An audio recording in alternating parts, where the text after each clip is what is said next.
Ce que l'on souhaitait faire, ce n'était pas de traiter spécifiquement le bois dans la réglementation, mais d'avoir une approche beaucoup plus large dans l'ensemble des chapitres de cette réglementation. Des mesures qui pourraient paraître décorrélées du matériau bois l'est forcément par son action indirecte. Par exemple, les colonnes sèches. Les colonnes sèches, vous allez me dire, rien à voir avec le bois. Eh bien, le fait de mettre une disposition particulière à cette colonne sèche qui facilite l'intervention des secours, indirectement améliore le niveau de sécurité d'une façon générale du bâtiment et plus spécifiquement aux matériaux bois. Donc voilà, donc cette approche s'est voulue très englobante pour, encore une fois, atteindre ces objectifs de la loi. Ensuite, il y a eu dans le travail sur les différents articles de la réglementation, il y a eu un souhait de mettre en cohérence ces articles, simplifier lorsque c'était possible, et nous avons fait ce travail de relecture du texte pour le mettre en cohérence avec les pratiques des partenaires professionnels. La suppression des ambiguïtés et on a complété certains articles, même si le sujet du bois n'était pas forcément visé par cet article, mais on a souhaité apporter un éclairage supplémentaire sur l'interprétation des différents articles qui ont été modifiés de cette réglementation. Bien, alors, il va aller, dans un premier temps, ce travail réglementaire, il fallait faire le lien entre les dispositions du Code de la construction et de l'habitation et de mettre une accroche dans la partie réglementaire. C'est ce que nous avons fait dans cet article GN9, un nouvel article qui permet d'asseoir la légitimité de nos mesures. En tout cas, on souhaitait que les dispositions du CCH soient applicables, quelle que soit la nature des matériaux de construction mis en œuvre. Donc là, le lien est fait, et ce qui nous a permis ensuite, derrière, de décliner cet objectif dans 3 articles particuliers. Le CO11 qui concerne plus spécifiquement les structures. Ces structures, cet article C11 définit les objectifs et on l'a complété par une obligation que ces matériaux mis en œuvre n'aggravent pas ni le développement ni la propagation du feu dans le bâtiment. Ensuite, cet objectif très général a été décliné aussi pour les façades et nous avons repris les dispositions de l'arrêté du 7 août 2019. On a un peu modifié son écriture, mais l'objectif reste le même. Et enfin, on a également décliné cet objectif de l'article GN9 dans les distributions intérieures. Donc voilà, c'était le premier temps de ce travail, c'était de définir des objectifs qui vont permettre ensuite de définir des dispositions techniques. Globalement, nous allons protéger le bois structural. Et pour ce faire, il a fallu asseoir des critères précis, exploitables par les laboratoires agréés, pour définir les critères de cette protection. C'est ce que nous avons fait dans l'article CO12. CO12 définit précisément comment doit être protégé le bois structural, avec cette température d'interface de 250 degrés. Cette température est connue parce qu'elle est normative, parce que Adifbois l'a utilisée également, donc pas de surprise sur cette température interface. On a rajouté une contrainte en matière de démonstration de l'atteinte de cette cohérence de protection. Donc c'est l'application de l'arrêté du 22 mars 2004 qui permettra d'attester la performance de cette protection. Et enfin, quelques mesures permettent de s'assurer que cette protection soit tenue en bon état tout au long de la vie du bâtiment avec une vérification par un organisme agréé. Une fois qu'on a défini, d'une part, les objectifs, les critères de protection, eh bien, ces dispositions-là ont servi de base à une série de modifications dans la réglementation. Donc nous avons mis en œuvre ces dispositions. On va le voir sur la diapositive suivante.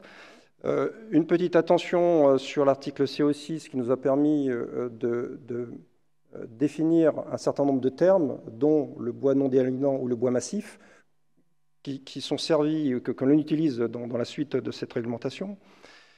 Une petite attention également sur les articles AM qui vont porter d'une part une mise à jour par rapport aux obligations de la directive produit de construction et de son acte délégué pour justifier du classement de réaction au feu de ces produits de construction, et la création d'un article qui va s'attacher à exiger à ces produits de construction, aux éléments structuraux et au plancher, une réaction au feu particulière.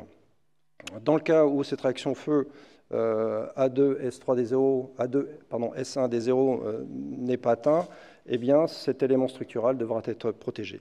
Nous allons travailler sur les dispositions particulières et puis sur les dispositions spéciales ainsi que les 5e catégories.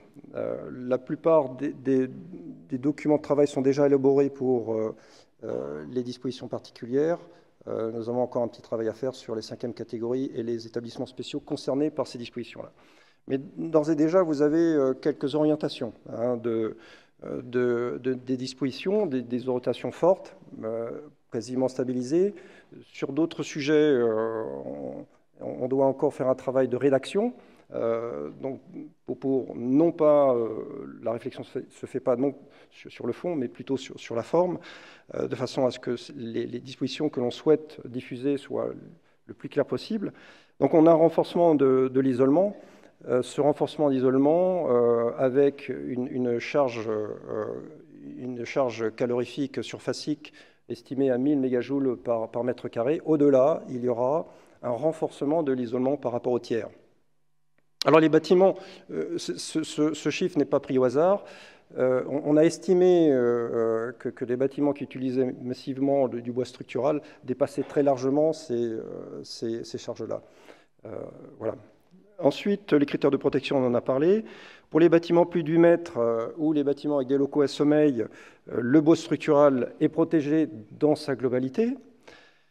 Les parois CO24, CO25, c'est la distribution intérieure, ces parois sont protégées et on a, dans les articles AM, une opportunité de faire du bois apparent. Le bois apparent, quel qu'il soit, quelle que soit sa fonction, il y a un pourcentage qui est en cours de stabilisation qui permettra d'avoir une surface d'un seul plan pour éviter les effets de coin dans chacun des espaces d'activité des établissements en santé publique. Pour les bâtiments inférieurs à 8 mètres, seules les parois de circulation verticale et horizontale seront protégées. Il y aura beaucoup plus de possibilités d'avoir du bois apparent dans ces bâtiments moins de 8 mètres.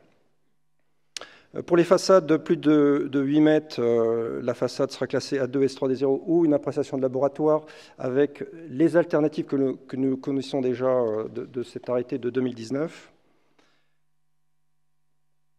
Un traitement des éléments rapportés à la façade BS3D0 et puis on a traité également les balcons, loggias, les terrasses ainsi que l'histoire des colonnes sèches qui était déjà dans la plupart des dispositions particulières imposées dès la hauteur de 18 mètres du plancher bas du dernier niveau. La disposition générale l'impose quelle que soit l'activité du bâtiment. Donc, dès 18 mètres, il y aura une colonne sèche. Voilà globalement les orientations qui sont menées. Nous avons encore quelques sujets de détail à traiter, notamment dans la définition du bois massif. Et cette définition du bois massif aura son importance pour les bâtiments dont le plancher bas du dernier niveau est à plus de 8 mètres. Il y a quelques retours d'expérience sur des feux réels, mais ces expériences portent plutôt sur des éléments extérieurs. Hein, le dernier connu, le feu d'Oswald, où on a une extrêmement rapide d'une propagation de feu sur les façades, ou bien celui de mars 2019, celui de Darignan, où on a eu une façade complètement embrasée avec des éléments rapportés à la façade. Notre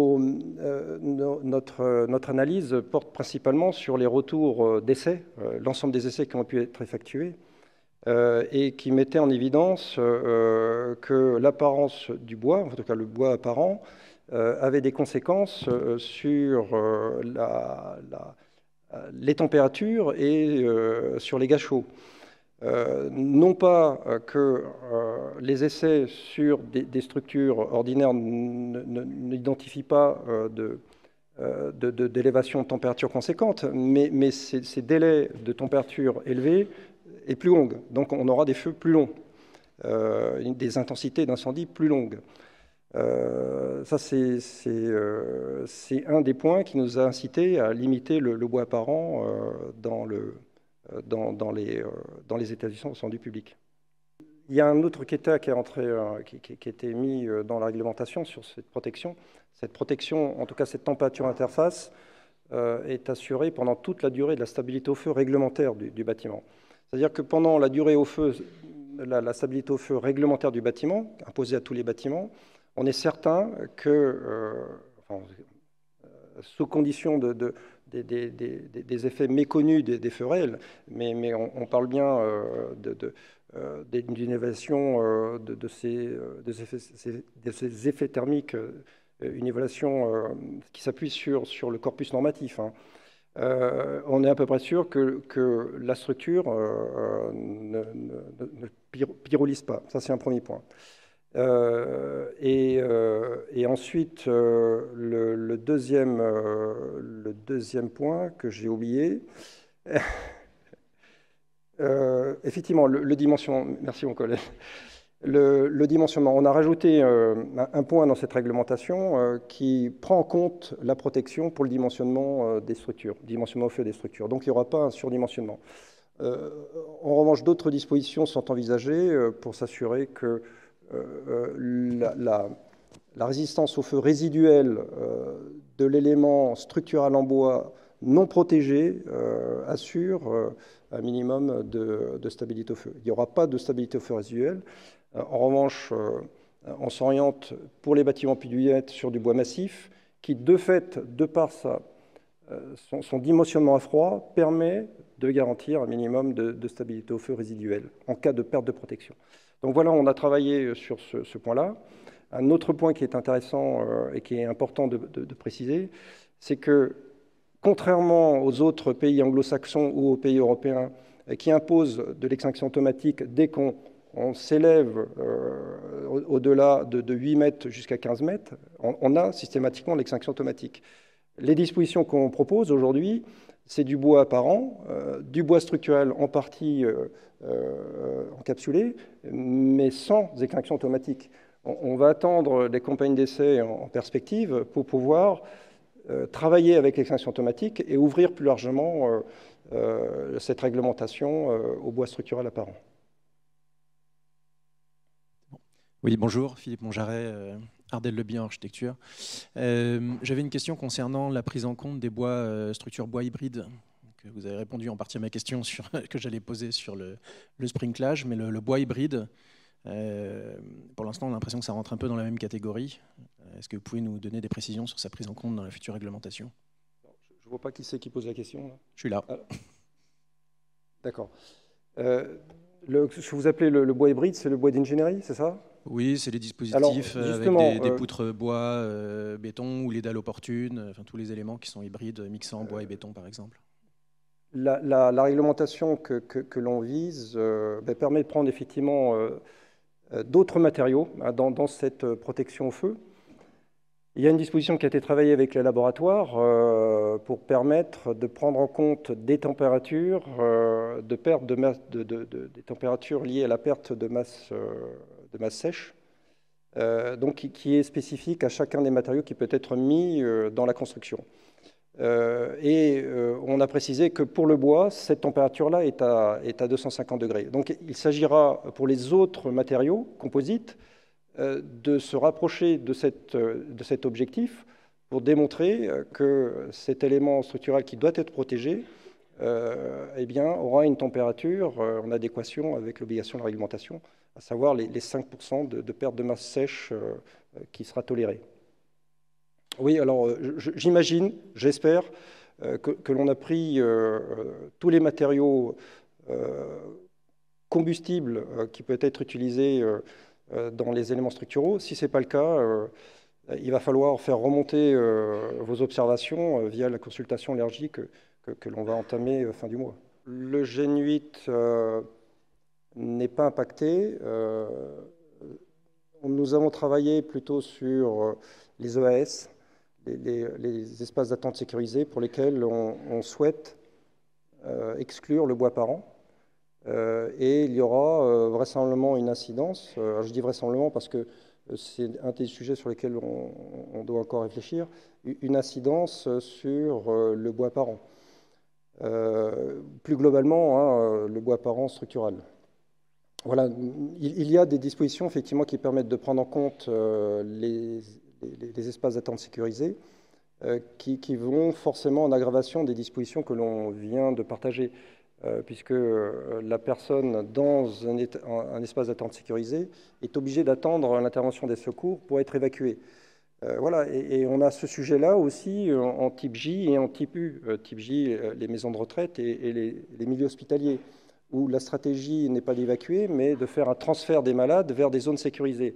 Et là, il va falloir s'assurer que, quelle que soit l'importance du sinistre, et bien que dans un premier temps, les malades puissent rester dans le bâtiment en toute sécurité. Donc il y aura forcément une aggravation des dispositions générales. Je pense que c'est quelque chose qui peut être entendable par tous. On aura peut-être une ouverture qui sera faite sur les hôtels et puis les internats qui a priori, ne nécessitent pas une aggravation des dispositions générales. Oui, bonjour. J'ai une question, s'il vous plaît. Je comprends que vous... Oui, je suis ici. Merci. Oui. Excusez-moi, je me présente. Romain Saulnon, ingénieur structure bois. Je comprends que vous refondez l'intégralité du règlement de sécurité incendie. Je voulais savoir ce qu'il en était des articles CO13, CO14, dont on s'en sert assez souvent en construction bois, en bois apparent. Voilà. Oui, non, mais le CO13, ils ne sont pas touchés. Enfin, en tout cas, les opportunités sur ces deux articles sont préservées. Oui. Il s'agissait vraiment de travailler sur les éléments structuraux, et puis pour les bâtiments simples, des biens peuvent encore bénéficier des allègements de ces deux articles.